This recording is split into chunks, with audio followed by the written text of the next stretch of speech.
Today's broadcast is the second in a series introducing congressional candidates from Maine's 1st District vying for their party's favor in the upcoming June primaries. Our guest this morning in an open telephone and in-studio discussion, actor Gary Merrill.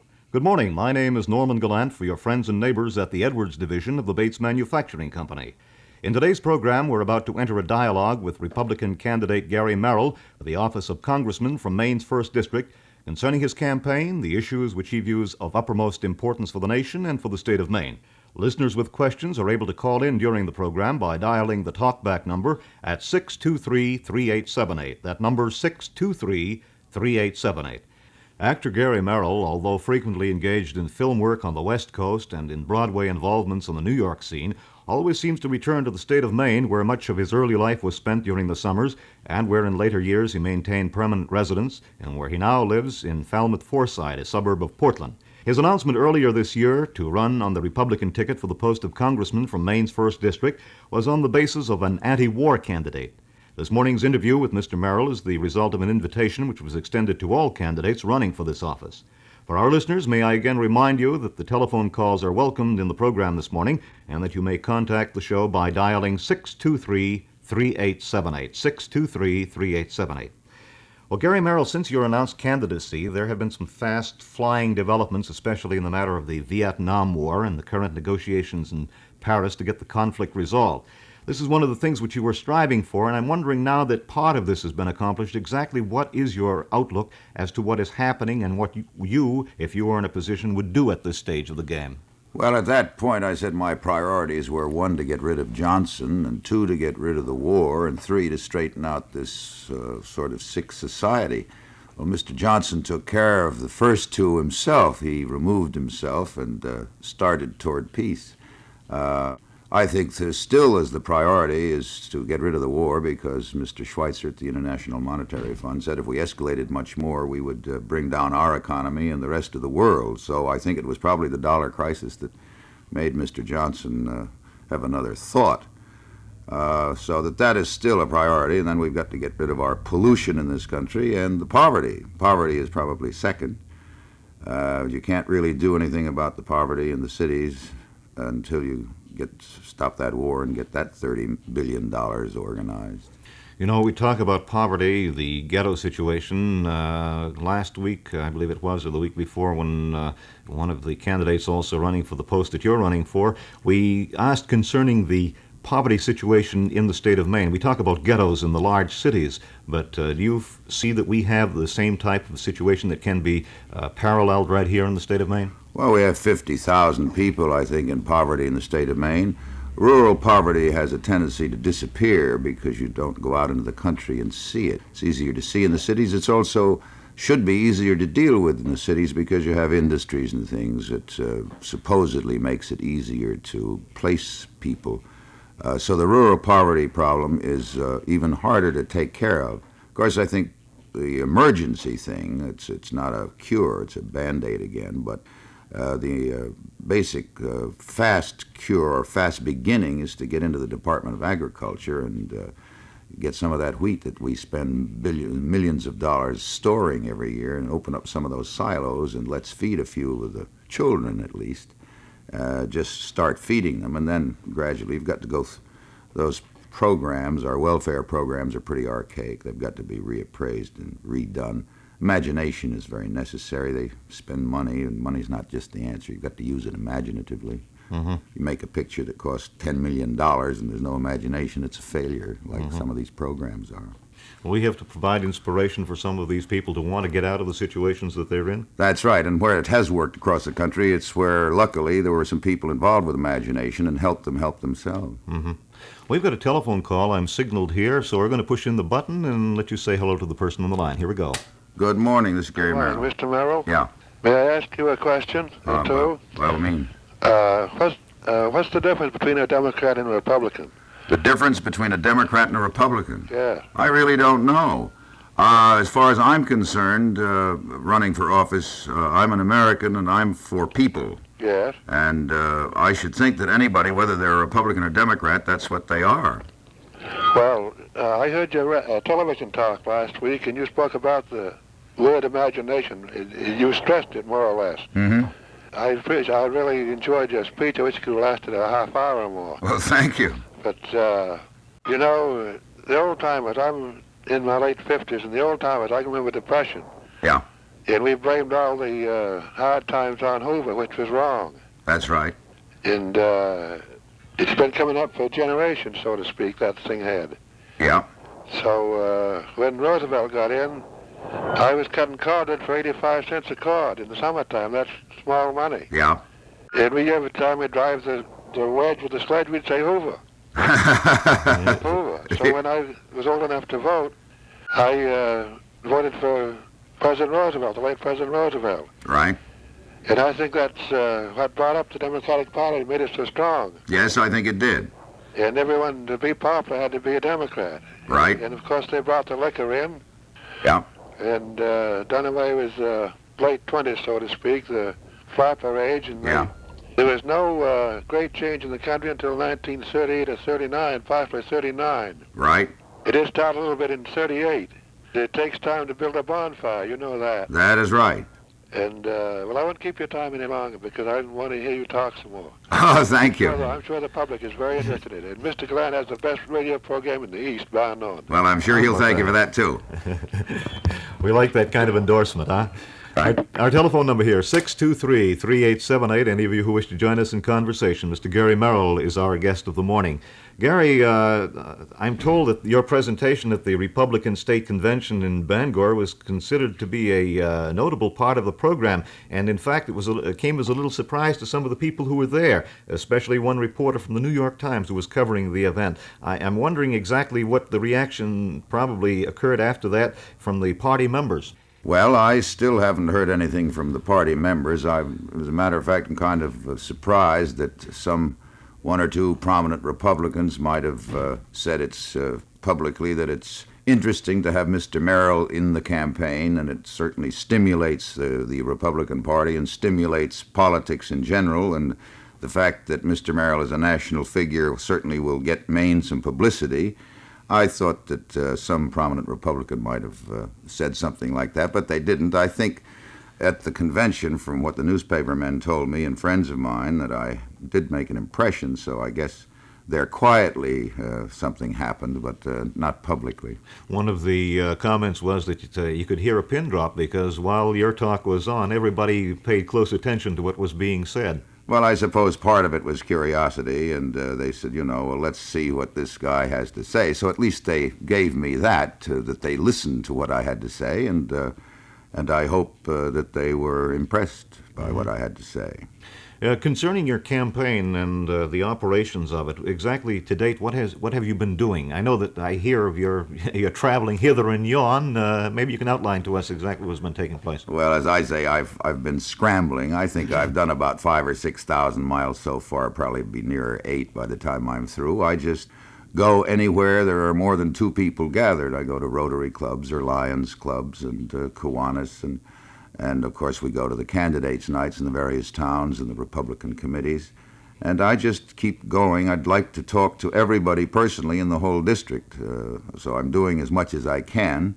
And the rest of it I have to do on television because I think the personal thing is the best. I think people like to sort of, as I say, get to feel you and smell you a little. It's a step above television. Television is fairly good, but the personal thing is important. This contact, this byplay yes. With people. You sit around a room or a small group of people and you have a good discussion, and I think that's the best way. Yeah.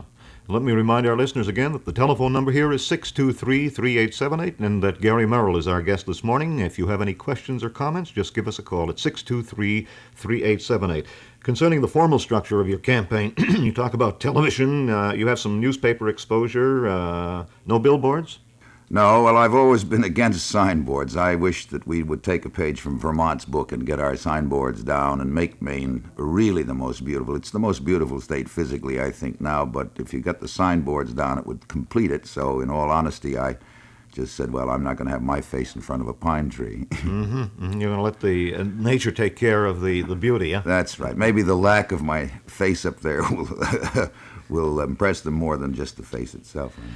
I wanted to get into an area concerning the personalities such as yourself in the acting profession who are getting into the business of politics. It seems that more and more of this is happening. And is this, on your part, an extension perhaps of the actor, or is it something in which you sincerely, as well as the other candidates, feel that they've got a duty or something that has to be performed here, and that they're trying to perform a service? I don't know about the others. I think both Mr. Reagan and Mr. Murphy were talked into it by the party in California. I don't think that they really had a tremendous belief or something. I think a lot of men said, why don't you run, George, or why don't you run, Ronnie? I've thought about politics a long time, and as I've gotten more disenchanted with the way things go on in Washington, I have bored my friends with my complaints, and I finally decided to, as they say, put my money where my mouth was and take a chance and try to get down there myself where I could talk and complain down there. I have a loud voice, and I'd like to use it in Washington. So mine has been out of myself. Nobody came to me and said, why don't you run? I just decided I was going to. On my own. Right. How about the matter of campaigning as such? Is this of course, it's coming out of your pocket. Do you feel that this is a big factor that is a kind of a hindrance to the average person to get into the political field? Well, I think it's much easier if you have money and your family has money that you can use, like the Kennedys particularly. And I've always worked for my living, and I've had hungry periods, and so I know how it costs. But I believe in something this much that I've taken some of mine. I've had a little help from friends who've contributed some. But it makes it easier if you have the money, because then you can have more of the machinery and set things up and so forth and so on. Do the organized campaign that is necessary to implement your candidacy. In other words, I need about 5 or 6 more arms. Yeah. We've got some telephone calls, so let's jump into a line. Here we go. Good morning. Yes, good morning, Mr. Merrill. I'm particularly interested in education in the state of Maine. I'm on the school board in our town and so forth, and I am curious to know what you think is going to be some sort of relief for these small towns in education. Something's got to happen. What do you think is the answer? Well, I think the SAD is a step toward it. I know that a lot of towns don't like it. But it seems to me, I'm not thoroughly conversant with it, but it seems to me that that is one way of doing it. Of course, I'm also very definite about the school. You know, as you know, I'm interested in education because I go around to the schools and read poetry. I would rather, for instance, this is the way I express it, I would rather have my children go to school in a tent with 4 good teachers than a beautiful school building with 4 bad teachers. Right. I think that they must concentrate on paying teachers and getting good teachers, and then worry about the buildings. But I think that, don't you feel that there needs to be more help from the state to help these small towns financially? We've seen in the town meetings this year how every town, practically without exception, has such trouble raising enough money to support their schools, teachers' salaries too. The state, of course, the state has to help, and so does the federal government has got to spend more money on education. Well, that's what I wondered, how you felt about that. Whether you felt they were doing their share, or if there was... No, I think they're doing some, but I don't think they're doing enough. I think, you see, because this, to me, is one of the most important things. Of course, if everybody were educated, that eliminates basically poverty and everything else. Yeah. So that is the root, and that's where money should be spent. And if it's spent imaginatively there, you will find that it will solve a lot of problems. Well, I think so, because these small towns just can't possibly... That's right, they just can't afford it. ...afford to do it, so consequently, good programs are being sold out and not being able to carry through. Absolutely right. Thank you very much. You're welcome. 623-3878 is our telephone number. We've got another call for you. Good morning. Yes, good morning, Mr. Merrill. It seems that Maine is the last frontier as far as forests are concerned. How do you feel about the preservations of our forest and waterways here? I belong to the thing called the Wilderness Society of the United States, and I'm very concerned with it. Also the wetlands, all of where the tidal marshes and things, because of the ecology of the fish and the clams and so forth. There's a whole growth thing that is being interrupted by pollution and to a great extent, and also the big corporations and people will get a hold of the land. So the Allagash is one place that should be, is organized now, and we have to do more. Stu Udall last summer, when I was talking with him, said, and there's another problem, Gary, that's coming because they have got to the point where they have the desalinization plants in a few years will be very inexpensive, and he says developers will buy your islands and you'll have little Levittowns on them. So I'm very concerned about things like that. Try and get islands or somebody that owns an island to will it or leave it in their will or sell it to the state so that we can preserve that. Then you are in favor of preserving our forests. I certainly am. Thank you. Yeah. Another call. Here we go. 623-3878 is the number. Yes, hello? Mr. Merrill? Yeah. Mr. Merrill, how do you feel about taxes? Will you please give us your views? I'm an admirer of yours for a long, long time, and I think you're doing a great job, and I'd appreciate very much if you'd comment on it. Well, taxes are a thing that I haven't gone into too much. I wouldn't be surprised, but if you looked it all over, and certainly in a year or so, that there might have to be a state income tax in Maine. I don't know enough about it, but I would put on any tax where you could get the most money spread out the most equally among the people. Yeah, Mr. Merrill, I am receiving Social Security, and I'm 71 years old, and this is really a fixed income, isn't it? That's right. And they keep bringing up the taxes and everything else all the time. How in the name of God can people pay? Well, that's the whole tax structure of this country has got to be reappraised. There's no doubt about it. It's in a bad state. There are 50 or 60 or 70 people in this country that have incomes over $500,000 and they pay no taxes at all. Yeah. The loopholes in this tax structure are very poor, and this has to be gone over and straightened out. And things like the Social Security would have to be on a rising thing if the cost of living goes up. You see, things like that, which all ties in with the tax structure. What can we do about it? Well, that's the kind of thing that I will try to get at if I get to Washington, you see. Well, sir, I'm going to vote for you. Well, I'm glad to hear it. There's one at least I have. Yes, sir. I think you're doing a great job. I'm an admirer of yours and have been for a number of years. And I want to thank you very much. This is quite a pleasure to speak to you. Thank you very much. Thank you. Right. Bye. Bye. Another call. 623-3878 is our number. Here we go.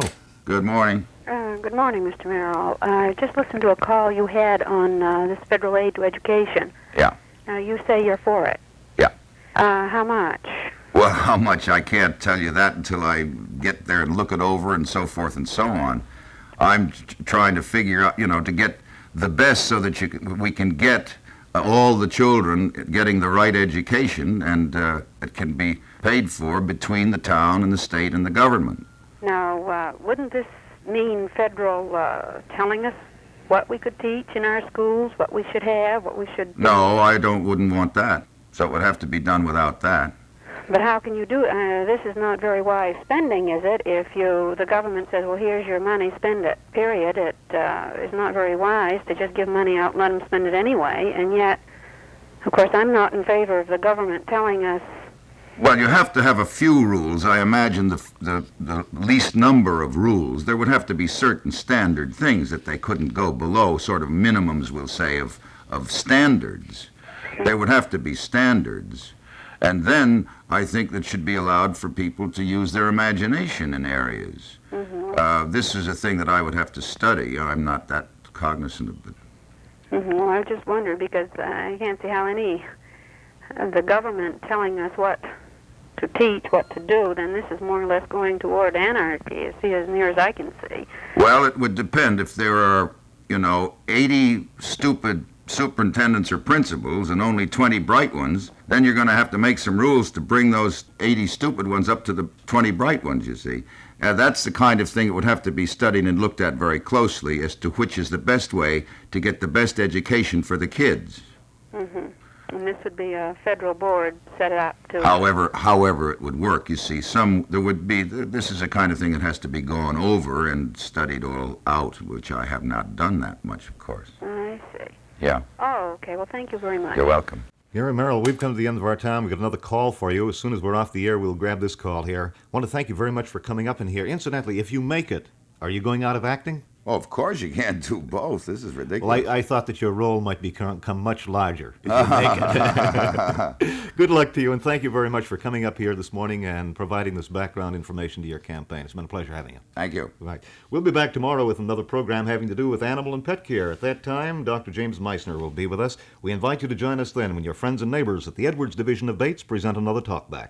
Norm Gallant speaking. This is your Maine attraction.